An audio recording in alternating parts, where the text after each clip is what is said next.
So next I want to discuss the idea of naming your site. I know that may seem like a really small thing, but sometimes when we're making docs or slides in Google Drive, we forget to name it.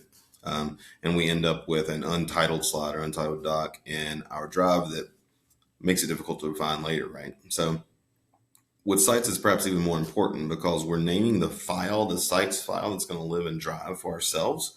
We're also naming the site so that other people can find it. And that's something you don't usually worry about doing for docs or slide files. So let's check out the multiple places we would name something on here so I can sort of straighten out some confusion that might occur. That's definitely happened to me. So at the top here where it says untitled site, that's the actual site document name. So that's what you call this file that's going to be in your drive.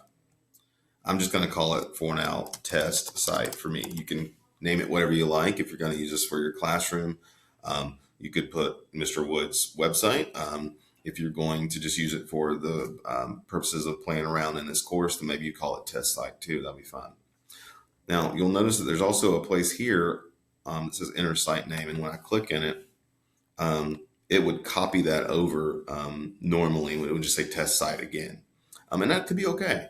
If you've named your site at the top, Mr. Wood's Classroom, and you're going to use it with parents and it says Mr. Wood's Classroom again, then that could be okay.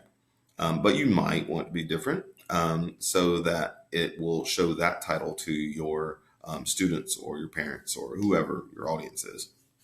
I'm just going to keep it test site for these purposes. Then you notice here that it has a page title. That page title is simply literally the title of this page. Now, this page currently, since we have one, is just like our home page. There's nothing on it. So we could type home page. We could put Mr. Wood's site again if it's the first page on a website that they're going to see. So for now, just to avoid confusion as we go, I'm going to type home page so that when we're here again later, we'll see it. And that's the three places you might want to think about names.